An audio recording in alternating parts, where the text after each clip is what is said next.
I've been gone from my hometown for over a decade. I thought nothing there could surprise me anymore. Same streets, same houses, same people. But the first thing I saw when I pulled into my grandmother's driveway was him. Same faded shirt. Same stillness. Same eyes that never looked away. The man who never seemed to move, except to get closer. I hadn't been back to Larksville in over 11 years. It wasn't that I hated the place, at least not at first. But after my mom moved us out when I was 17, I didn't have a reason to come back. The town was small enough that everyone knew everyone else's business, and small enough that you couldn't really forget the things you'd rather not remember. My grandmother's house sat on the far end of Maple Street, just before the road curved into a patch of pine woods. She passed away in her sleep last winter, and after weeks of putting it off, I finally took the time off work to come back and sort through her things. The air here smelled different. A mix of wood smoke, damp earth, and something faintly metallic. The streets looked almost frozen in time. The same post office. The same diner. Even the cracked sidewalks in front of the old hardware store looked exactly as they had when I was a kid. I'd barely parked in the driveway when I saw him, standing on the porch across the street, his posture stiff, hands clasped in front of him. Mr. Dawson. My stomach tightened instantly. He looked exactly the same as he had when I was 12. The same faded work shirt, the same dark suspenders, the same weathered face with eyes that didn't quite blink enough. He was staring right at me like he'd been waiting for this exact moment. I forced a quick nod and turned to grab my bags, telling myself it was nothing. Small towns didn't change. People didn't change. That was part of the charm, right? But as I fumbled for the house key, I caught it again, that same locked gaze, unmoving. And it hit me. In all the years I'd known of Mr. Dawson, I couldn't remember ever seeing him anywhere but standing there, watching the road. By morning, I'd almost convinced myself I'd imagined the whole thing. It had been a long drive, I was tired, and Mr. Dawson was just part of the background here. The kind of small-town fixture you stop noticing if you live here long enough. I decided to walk into town for breakfast. The air was cool, the streets quiet except for the hum of an old pickup passing by. The diner sat on the corner, its neon sign buzzing faintly in the daylight. I remembered coming here with my grandmother, splitting a slice of pie while she chatted with the waitress like they were sisters.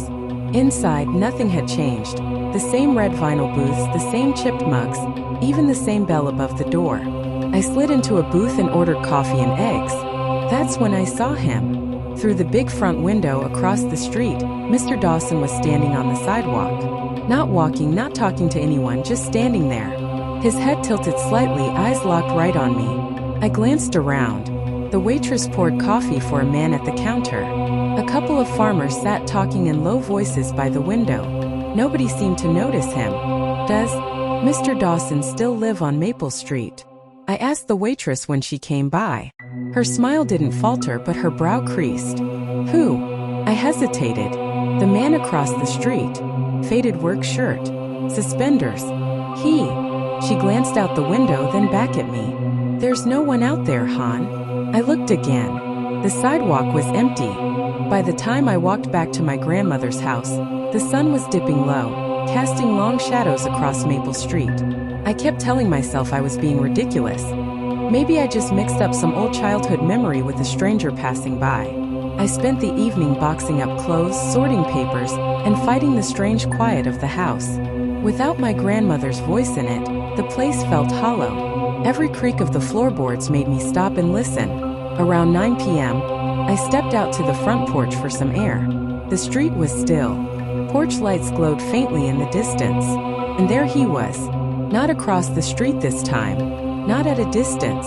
Mr. Dawson was standing on the edge of my grandmother's yard, just beyond the fence. His face was turned toward me, pale in the yellow streetlight.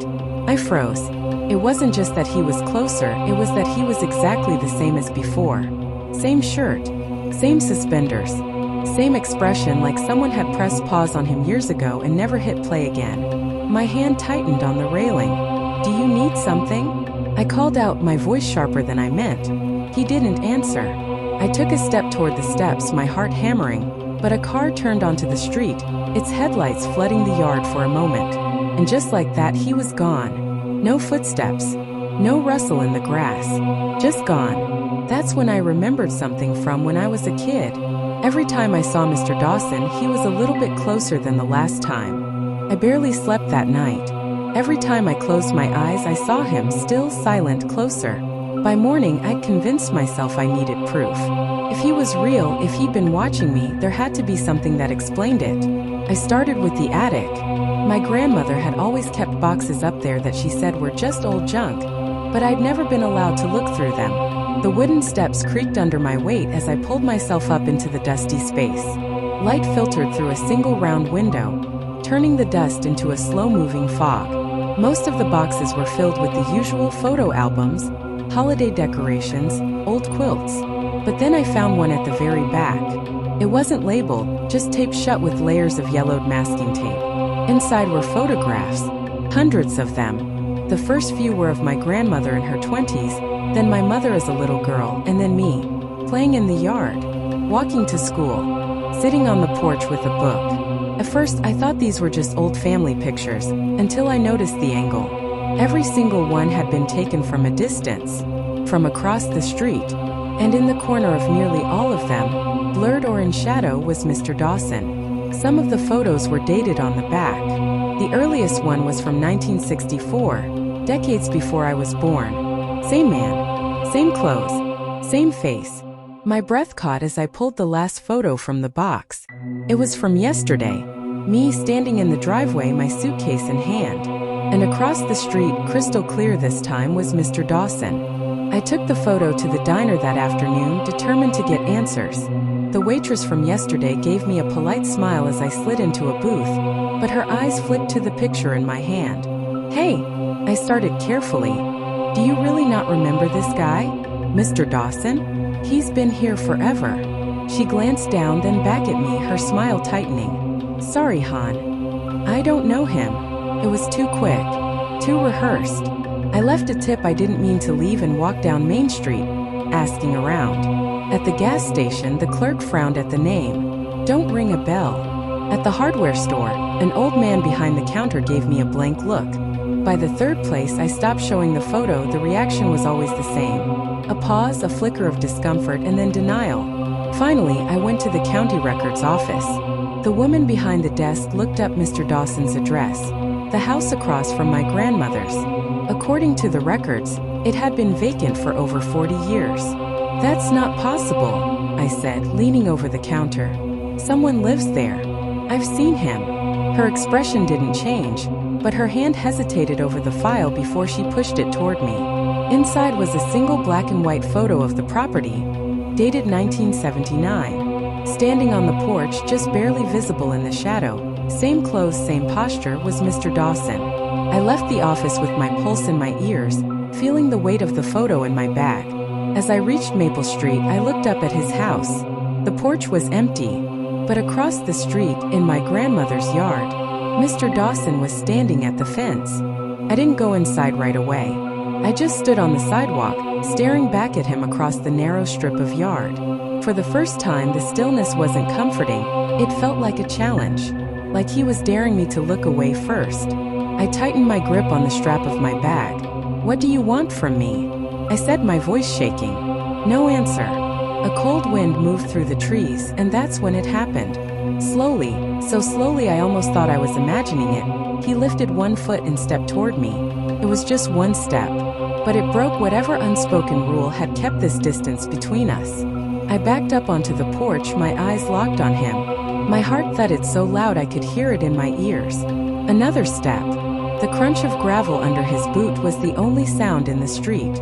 I scrambled for my keys, fumbling them into the lock, when headlights washed over us. A car passed by, and in that moment of light, he was gone. I slammed the door behind me and locked every deadbolt in the house. The living room felt colder now, like the air itself had been disturbed. And then I noticed something on the floor by the front door. A Polaroid photo. It was me, taken from outside the window. And in the reflection of the glass, Mr. Dawson's face was inches from mine. I didn't sleep. I couldn't. Every creak in the house felt deliberate, like someone shifting their weight just out of sight. By dawn I'd made up my mind I was leaving. Forget the boxes, forget the will. I'd get in my car, drive until I ran out of gas, and never look back. But when I opened the front door, I froze. There, in the middle of the porch, was another box. It was small, wooden, the lid nailed shut. My name was carved into the top, not written, carved with shaky, uneven letters. I carried it inside with trembling hands and pried it open with a kitchen knife. Inside were more photographs, not just of me but of my mother, my grandmother, and a woman I didn't recognize.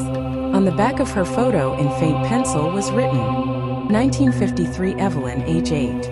My blood went cold. Evelyn was my name. The girl looked nothing like me, but the eyes, wide, wary, felt the same. I dug deeper into the box and found a folded piece of paper, brittle with age. The handwriting was my grandmother's. If you're reading this, he's found you. Dawson is not his name. He's been here longer than any of us. He waits, always for the girls, always when they turn 8. He doesn't take them right away, he watches. For years. He waits for the moment they're alone. I felt the room tilt. When I was 8, that's when I first saw him. On the porch. At the corner. At the end of my street. The last thing in the box was a recent photograph, taken from behind my car in the driveway yesterday morning. In the distance, at the edge of the frame, was Mr. Dawson. Closer than ever. I turned toward the window. He was standing in the yard. No fence between us now. And this time he was smiling. Some people disappear from your life. Others wait. And if you ever see the same face standing in the same place year after year, don't wave. Don't speak. Just leave. Because if he's smiling, it's already too late. If this story stayed with you, leave a like so I know you heard me. Share it so someone else knows what to look for. And subscribe, because there are more stories waiting for you.